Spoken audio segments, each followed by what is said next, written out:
Hey guys, it's Jeff from San Diego Seed Company and welcome to the Loretta homestead, our garden in June. We're so excited because it's so lush and big, and June, July, August are the best months in the garden, and we want to show you around, but not only show you the beauty, but also give you some tips on what you should be doing in June. So let's get started. Okay, so first up we're going to talk squash, zucchini, yellow, green, all of it. But before I do that, don't forget to like and subscribe so you stay in the know anytime we post a new video. Okay, so squash is one of the easiest things to grow in the garden.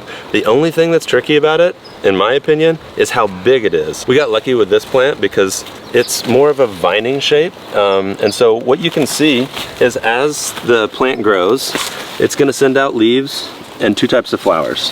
What we've done, anything below the fruiting flower, we've cut off all the leaves. That does many things, but the main thing is it increases airflow. Any leaf below is photosynthesizing, but it's not sending energy to the fruit. So you're going to want to get all this down right at the stem level. If you don't get it at the stem level, it just introduces more space for bad things to grow. So you're going to want to clean this up. There are some people who actually will stand their squash up and make it grow up a post. We don't do that. We let them flop over and then we kind of move them around gently to make space for each other. Now if you look next door, we have more of a bushing squash. These things go wild. What happens is there's the main vine, but then there's also these other little side shoots that have bifurcated off of the main vine, and it just sends out more and more leaves. One thing you're really going to want to watch out for on these is powdery mildew. You can see these are white spots. If you touch them, it will rub off. This is just going to happen with soft leaf plants like this. What I'm going to do is go down as far down to the base as I can, clip this. Oh. There we go. I'm not going to throw this into the compost. I'm going to put it in our green bin and get it off of our property. Okay, and just to review for squash, they do have male and female flowers. If you look right here, we've got a male flower. They usually have a long stem, whereas the female flower, you can see the end of one on this fruit here, but there's a little tiny fruit that this female flower has not opened yet. Guess what needs to happen? The male flower needs to somehow come in contact with the female flower. Sometimes it's easy as just taking it off, exposing the pollen. Look, a bee almost literally flew into the pollen, and putting it into the female flower. Or you can just let nature do its thing. Bees, butterflies will come fly from flower to flower and pollinate that sucker. Another cool thing about squash is it's not just the fruit that's edible. You can also eat squash flowers. We like to put these on pizza. They're really tasty. And we want to know, we've heard you can actually eat the stems, kind of like celery. Apparently you just rub the nubs off and then they're edible. Have you guys tried them? I'm not brave enough to try it right now. Bite it. No way, no way. Okay, let's keep moving. So right here, we've got one of our bush squash. Brijette told me it didn't need a trellis. I didn't believe her and just put this thing here, but it was a good idea because we got a, Barnaby's here. Barnaby. Barnaby, what's up? Hey, buddy.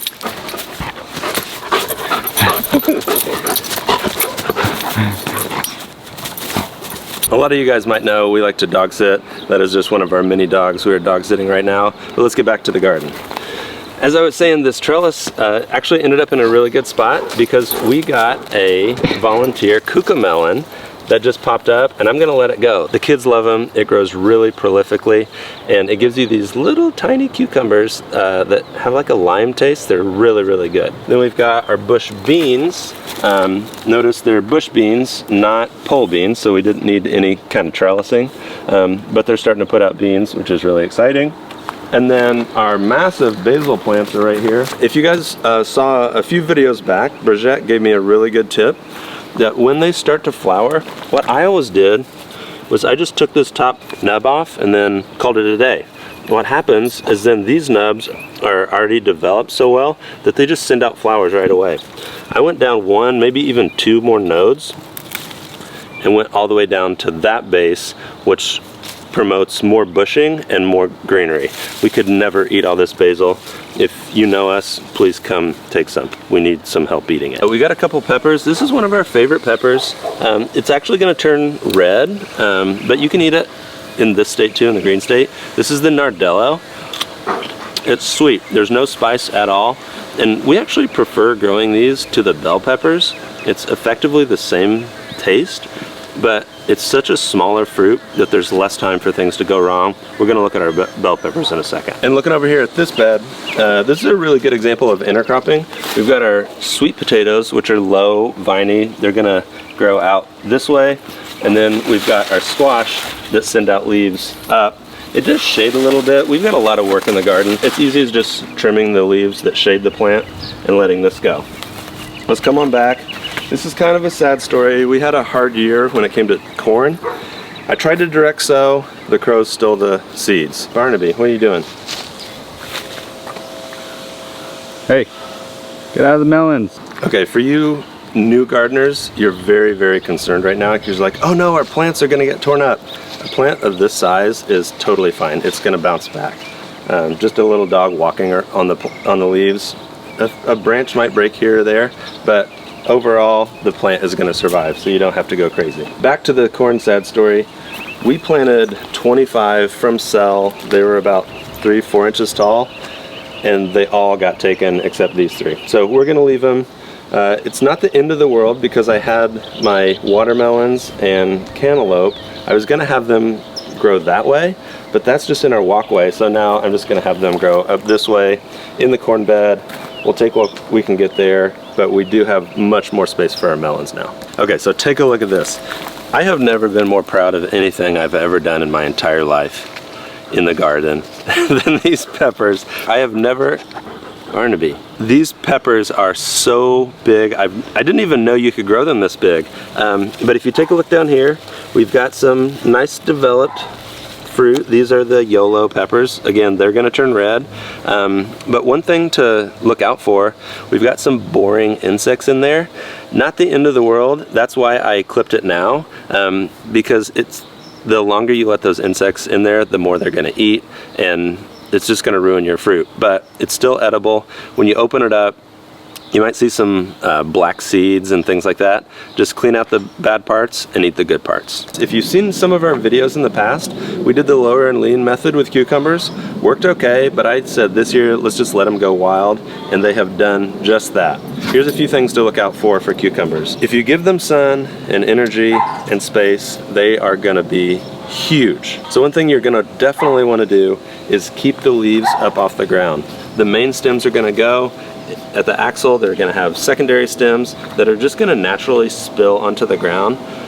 One, you don't wanna step on them. Two, that creates really low airflow.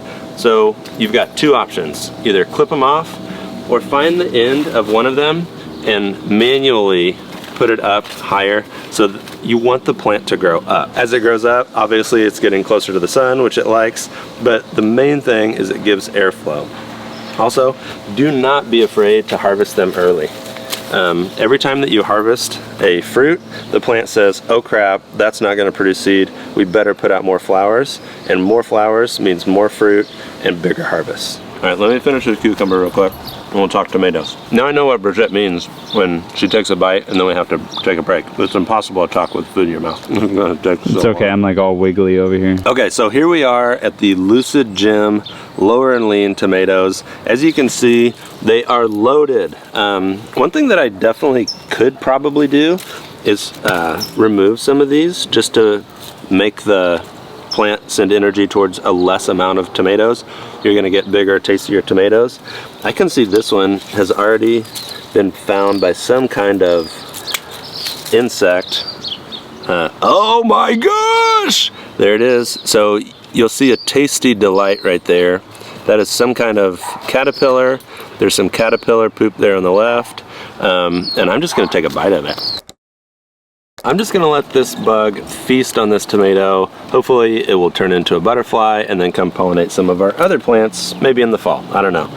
So if you look at these 2 leaders, this is actually one plant that I have let a sucker go. Right down here at this axle, it's traveling along. I just made another string and tied it up. Tomato maintenance. These are a couple things you're gonna look out for. You'll notice that there are some browning leaves. That's fine, just remove them. Any leaf below the fruit is not really helping the fruit. It is photosynthesizing, but not necessarily on the fruit. This time of the year, you're gonna wanna put all the energy into the fruit. Now there are some people that say don't trim suckers. We trim suckers on most of our indeterminates, but I'll show you in a second one of them that we did not trim, we just let go wild, which is totally fine, but we believe that trimming suckers just creates a cleaner plant. You can find the tomatoes, there's more airflow, and it's just a better overall experience. Yeah, it's a little more work, but in the end, you get better tomatoes, less disease, and it's just the way that we do it. If you don't want to, that's fine. So this is actually a volunteer tomato that I just let live here because I was gonna put cucumbers, but as soon as I saw how big these are, I'm like, I don't need any more cucumber plants. I'm just gonna let this one go wild and not trim any of the suckers. So you can see what has happened is there's the main stem, and there's 1, 2, 3 main leaders that I have already gone through and trimmed these lower branches. 1, you don't want any branch hitting the ground. 2, you want more airflow. Most of these leaves look really, really healthy. One thing that I might do is, like, for example, this sucker. If I kept this one on and these flowers created these big beefsteak tomatoes like this, what's gonna happen is it's gonna go down, down, down, down, and then eventually snap. I can either snip it like this, or I could have put it up into the trellis to let it grow and be supported by the trellis, but it's already kind of crowded, so I'm just gonna get rid of this one. So even if you are letting the tomato run wild, quote unquote, you're still gonna wanna do some pruning or it's just gonna get out of control. So all the tomatoes you just saw were indeterminate. These 3 suckers are determinate tomatoes. They're actually Romas. If you remember from the cage build video that we did, these guys were just a few inches tall, and now they are absolutely filling out all these cages. So here's a couple things you're gonna wanna do with your determinate tomatoes. 1, try your best to keep all of the branches off of the ground. With this method, when you're not really trimming any suckers, it's really, really hard. With these types of cages, it is a lot easier to actually take the branches and stick them onto a horizontal here so they're not laying on the ground. But eventually, you're gonna have to do some trimming. Otherwise, you're just introducing less airflow and more disease. But as you can see, the plant is doing great. It's bright green, lush. You're gonna get some yellowing in the leaves underneath, mainly just because they don't get access to sun, so the chlorophyll doesn't get remade. But one thing I love about Roma tomatoes is all the fruit comes in at once, and we're gonna make sauce galore all summer long. So a pumpkin, a Pakistan mulberry, a banana, and a human man walk into a bar. That is the only part of the joke that I thought of. But I am here in my massive quote-unquote pumpkin patch just to show you guys exactly how much space this takes up. So if John, manning the camera, backs up, you'll see this is 2 plants. Where I'm standing is the root of one, and then there's another one right here. And not only is it in the foreground, but it's also behind me growing down this hill. It just takes up so much space. So if you want to grow pumpkins, make sure you have the space. One tip, if you don't have that much space, maybe you're growing them in a pot. 1, make sure the pot is big, at least 15 gallons. Also, you're not gonna be able to get more than maybe 1, possibly 2 pumpkins. There's just not enough root system, not enough greenery that's gonna be produced in that pot to support 5, 6, 7 pumpkins like these plants are gonna give us. Okay, so we're here at our Nectar plum tree. If you guys haven't heard yet, we talk about it all the time. If you're gonna get one tree, this is the one. It's the best tasting fruit. They don't carry them in stores, and they are huge. They grow like weeds if you give them enough water. But what I wanna talk about is this branch right here. You can see it's almost touching the ground. There's 2 reasons for that. 1, it's just a new branch. It's the diameter of the branch is not that wide, so you're not gonna get the strength in the branch as you would with one of these branches, which is a little older. The other reason is it's just packed with fruit. We've got layer upon layer of fruit. So there's 2 things that you can do. You can go through and take the smallest, weakest looking fruit, take off maybe half of them, maybe up to 2/3. If you think of it, you're like, oh man, I'm losing so much fruit. It's better to do that than to lose 100% of the fruit when the branch breaks, like happened to Brijette, and she's very sad about that. We don't want that to happen to you guys. The other thing you can do is tie this branch up to the main trunk that's going to support it for one season, but then come winter when you're pruning, you're probably going to end up pruning this branch because it's so lateral anyway. You want branches that grow a little more vertical. Okay, so we want to hear about your garden. Tell us what you've got growing, your successes, your failures, and make sure you stay tuned because, sorry, that's very aggressive. I'll put that in my pocket. Stay tuned because we've got a video on what to plant in July. Even though it's the dead of summer, you can still get out there and plant something new.